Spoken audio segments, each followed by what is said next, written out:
جودوچیون تاجیک در یروشالیم ماسترز 2022 اشتراک می‌نمایند.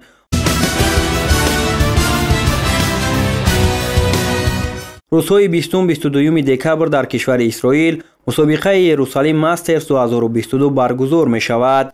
باید قید نماییم که این آخرین مسابقه از رشته جودو در سال 2022 به حساب می رود. تاجیکستان را در این مسابقه امامعلی نورعلی در وزن تا 66 کیلوگرم، کامرانشاه یوسفیان در وزن تا 90 کیلوگرم و تیمور رحیموف در وزن به اضافه 100 کیلوگرم نمایندگی می کنند.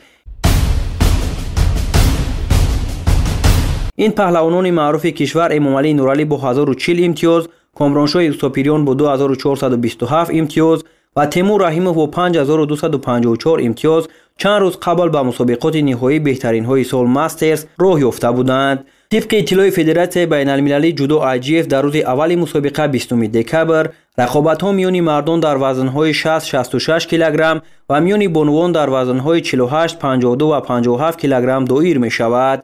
در روز دوم 21 دکبر باشد مردان در وزن‌های 73 و 81 کیلوگرم و بانوان در وزن‌های 63 و 70 کیلوگرم سبقت می‌کنند. مسابقه 22 دکبر با رقابت‌ها در وزن‌های 90 100 و جمعی 100 کیلوگرم میان مردان و در وزن‌های 78 و جمعی 78 کیلوگرم میان بانوان خاتمه می‌یابد. سال 2022 با مسابقه یروشالیم ماسترز 314 ورزشکار از 55 کشور جهان نامنویس گردیدند. پهلوانان در هر وزن موافق موقعشان در ریتینگ جهانی سبقت میکنند.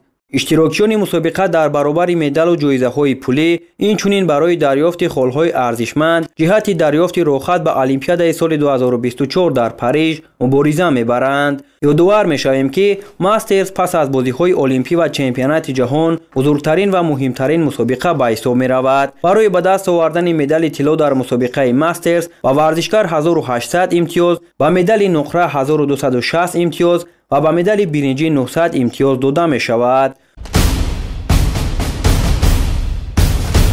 باید قید نماییم که سال گذشته از تاجیکستان در این مسابقه ورلد جودو ماسترز در دوحه 3 ورزشکار اشتراک نموده بودند. از میان آنها نتیجه بهتر را تیمور رحیموف نشان داد که در وزن به اضافه 100 کیلوگرم جای پنجم را به دست آورد. سامان محمدبکوف و بهروز خواجه‌زاده هر دو در وزن تا 73 کیلوگرم در مرحله اول شکست خورده بودند.